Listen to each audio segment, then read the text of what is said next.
Olá, já estamos de volta com o programa Arena do Futuro para o segundo bloco desse tema tão importante. No primeiro bloco, a gente teve aquela base teológica, bíblica, para você ter realmente uma ideia geral da importância do oitavo mandamento, na verdade de cada mandamento. Mas agora, nesse bloco, a gente quer entrar um pouco mais a fundo para entender, finalmente, o significado do mandamento não furtarás. Antes de prosseguir, eu quero lembrar você que nós temos um curso bíblico em DVD, que está disponível para você, é de graça. É só você telefonar para Novo Tempo ou mandar um e-mail para nós. Nosso e-mail é arenadofuturo@novotempo.org.br e nós enviaremos de graça para você, tá bem? Agora prepare o seu coração, porque nós vamos continuar estudando sobre o oitavo mandamento. Lembrando que o oitavo mandamento faz parte da segunda tábua da Santa Lei de Deus.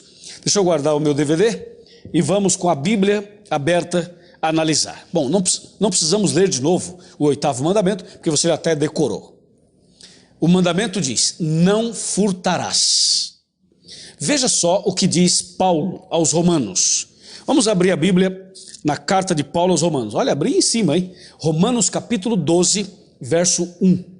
Diz assim: rogo-vos, pois, irmãos, pelas misericórdias de Deus, que apresenteis o vosso corpo por sacrifício vivo, santo e agradável a Deus, que é o vosso culto racional. Verso 2. E não vos conformeis com esse século, mas transformai-vos pela renovação da vossa mente, para que experimenteis qual seja a boa, agradável e perfeita vontade de Deus. Esse texto está dizendo o seguinte: não se conforme com esse mundo, porque esse mundo é mau, porque esse mundo está contaminado pelo pecado. Por isso, não vos conformeis com este mundo. Veja só o que a Bíblia fala a respeito do não furtarás e a respeito do não vos conformeis com este mundo.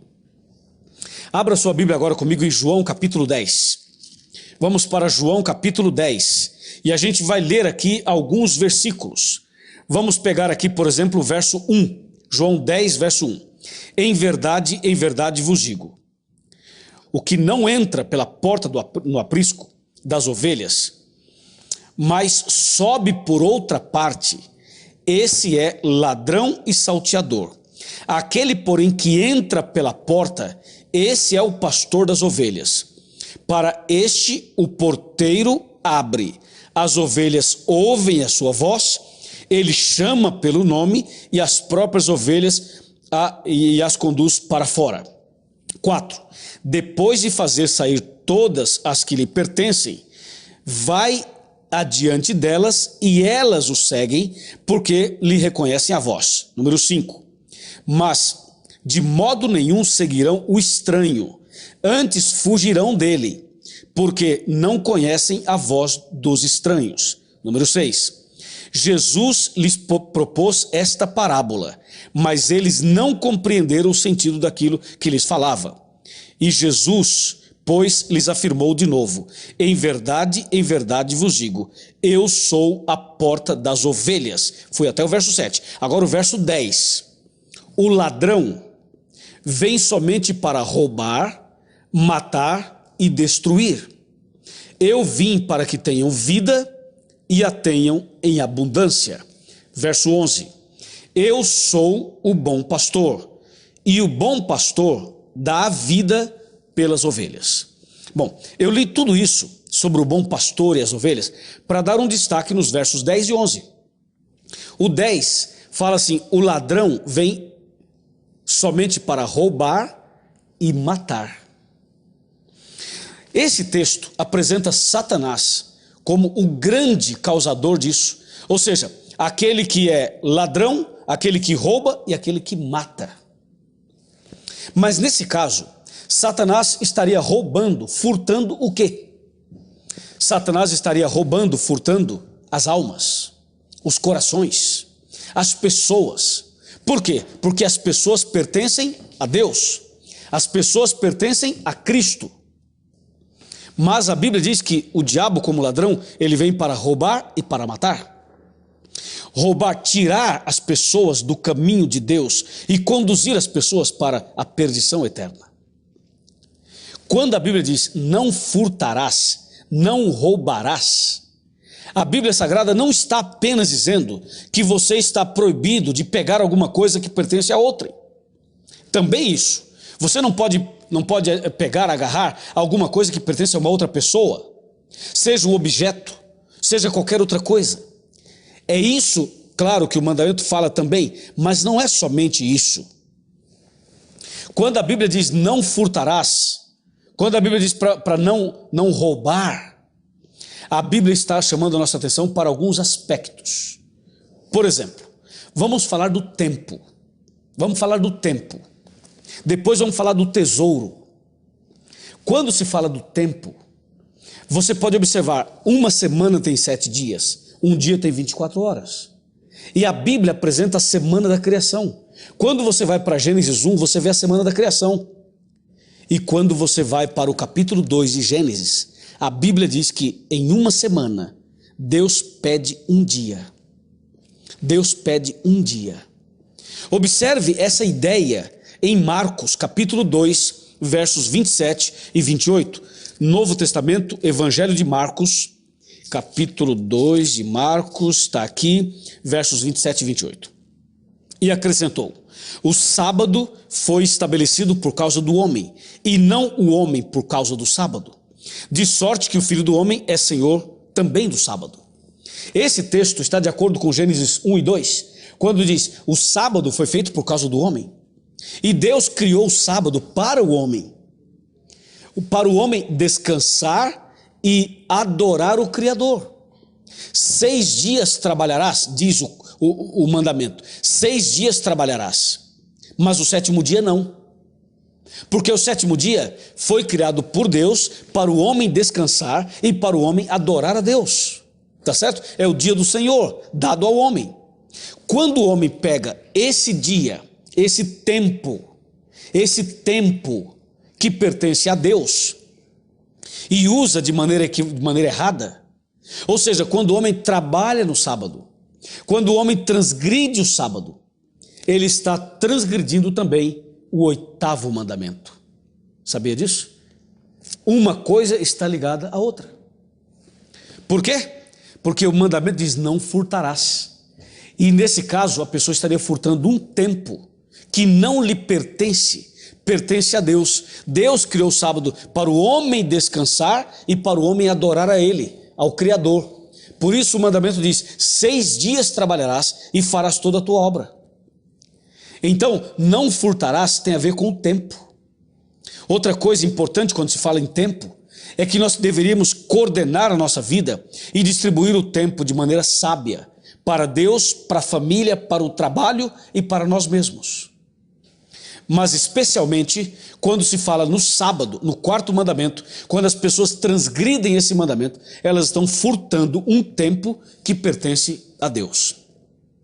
Quando nós falamos em tesouro, veja o que diz a Bíblia quando falamos em tesouro. Tesouro quer dizer bens, ok? Bens, dinheiro, casa, carro, bens materiais. Veja só o que está escrito aqui no Salmo 24. Vamos para o Salmo 24. É um salmo incrível esse. Tem uma mensagem muito boa e muito atual para a gente. Salmo 24, verso 1 diz: ao Senhor pertence a terra e tudo que nela se contém, o mundo e os que nele habitam. Ouviu isso? Vale a pena destacar outra vez. Ao Senhor pertence a terra e tudo o que nela se contém, o mundo e os que nele habitam. Esse versículo, o Salmo 24, está dizendo que tudo que existe pertence a Deus. A terra, a natureza, os bens, as coisas, tudo pertence a Deus. Quando você vai para 1 Coríntios 6, 19 e 20, ali diz assim, que nosso corpo é o templo do Espírito Santo, o santuário do Espírito Santo, e termina dizendo assim: não sabeis que não sois de vós mesmos? Ou seja, tudo pertence a Deus, e até você não pertence a você mesmo. É incrível isso, né? Quer dizer, nem nós somos de nós mesmos, tudo pertence a Deus. Essa é a verdade. Agora vem o 8º mandamento e diz: não furtarás. Não furtarás o quê? Observe nesse caso. Deus criou Adão e Eva, colocou no jardim do Éden e disse: podem comer de todas as árvores do jardim. mas dessa árvore não pode comer. Ou seja, Deus deu tudo para o homem e pediu fidelidade em uma pequena parte. Agora, a Bíblia diz que tudo pertence a Deus. E o que é que Deus faz? Deus, por exemplo, dá 6 dias para o homem trabalhar e pede 1 para o homem descansar. Quando se trata de dinheiro, a Bíblia fala assim, que Deus dá tudo para o homem e pede fidelidade na 10ª parte. Na 10ª parte, que é o dízimo. Quando você vai para Malaquias, capítulo 3, Malaquias fala sobre o dízimo. E a palavra dízimo já tem um sentido de 10. É a 10ª parte. Deus, ele te dá 90% e pede 10%. Lembrando que tudo é de Deus.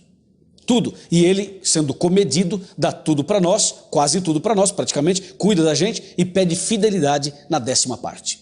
Quando a pessoa retém o dízimo, quando a pessoa não devolve o dízimo, e eu falo devolver porque o dízimo não pertence ao homem, o dízimo pertence a Deus, quando a pessoa retém e não devolve, olha o que acontece. Malaquias 3, verso 8. Aqui tem uma pergunta: roubará o homem a Deus? Todavia vós me roubais e dizeis, em que te roubamos? E ele responde, nos dízimos e nas ofertas. Ouviu? Então, quando a pessoa não devolve o dízimo, ela está roubando. Roubando a quem? A Deus.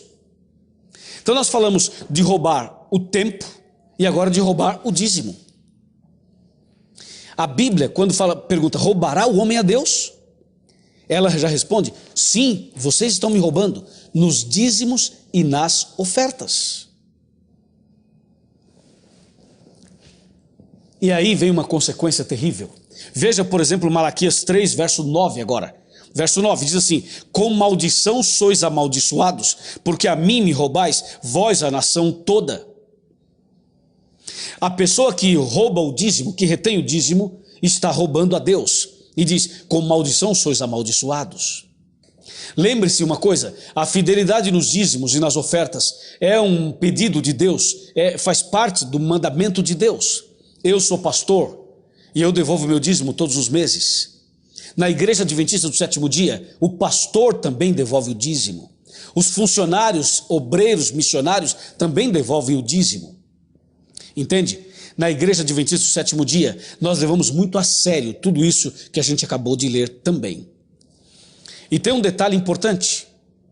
Quando nós falamos em dízimo, nós temos que entender o seguinte, quando eu devolvo o meu dízimo, vamos imaginar uma hipótese de que as pessoas que coordenam o dízimo usem de forma errada ou equivocada o dízimo. Seria um problema meu? Não. Aquele que devolve está sendo fiel a Deus. Se alguém usar erradamente o dízimo, esse alguém vai ter que se acertar com Deus. Mas nós devemos ser fiéis. Eu, por exemplo, sou pastor, e os pastores adventistas, eles são mantidos para pregar o evangelho e o dinheiro vem do dízimo. Agora, quando o pastor recebe o seu salário, esse salário que o pastor recebeu já não é mais dízimo, é salário. Ele trabalhou, ele ganhou. Por isso, desse salário, ele tira o dízimo. Deu para entender? Agora, quando a pessoa retém o dízimo e não devolve, aí ela está roubando a Deus. E é quebra do 8º mandamento. Assim como transgredir o sábado é quebra do 8º mandamento. O 8º mandamento, você percebe, não é tão simples assim, ele vai mais além, vai mais longe. Quando a Bíblia fala não furtarás, a Bíblia está nos ensinando um princípio de fidelidade, de honestidade, de contentamento. Se você está contente, feliz com o que você tem, não precisa cobiçar as coisas do próximo para roubar. Você percebe que antes de um ladrão roubar alguma coisa, por exemplo, um relógio, antes de roubar um relógio, antes de furtar o relógio, ele cobiça o relógio. A cobiça é um outro pecado que vem antes da pessoa praticar aquele furto. E tem gente que está tão viciada nos furtos que ela faz isso quase que naturalmente. Quando uma pessoa chega a praticar os furtos, os roubos, é porque há um desvio de caráter muito grande. É porque essa pessoa está muito longe de Deus, muito longe de Deus. Ela chega ao ponto de se apropriar de alguma coisa que não lhe pertence, como é o caso do sábado, do dízimo, do dinheiro, do carro, da casa, dos móveis e assim por diante. Esse é um problema seríssimo. Acontece que essa questão de furto, esse problema de furtos, é um problema que está envolvendo crianças. Sabe que os pais precisam tomar cuidado com seus filhos, precisam acompanhar detalhes da sua educação e do seu crescimento. Você sabe onde normalmente se desenvolve esse hábito, esse mau hábito de furtar alguma coisa? Infelizmente, no período da infância, na escola. Quando você perceber que o seu filho chegou em casa com uma borracha que não é dela, ou um lápis ou uma caneta que não lhe pertence, você deve ficar atento e já investigar: filho, quem te deu isso aqui? Aonde você conseguiu isso?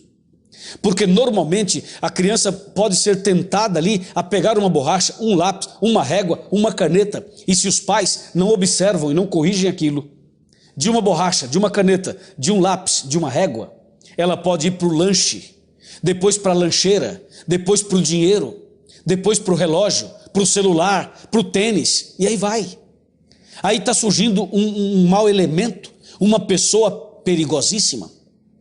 Então, a Bíblia, quando fala não furtarás, ela também está chamando a atenção dos pais para ter um cuidado especial com seus filhos. É claro que a natureza humana é infelizmente contaminada pelo pecado, mas a questão do furto, a questão do pecado de furtar alguma coisa, não está somente no ato de pegar. Às vezes a pessoa não pegou, mas ela teve a intenção de fazer. E Deus olha antes do ato, antes. É como o mandamento que fala não adulterarás.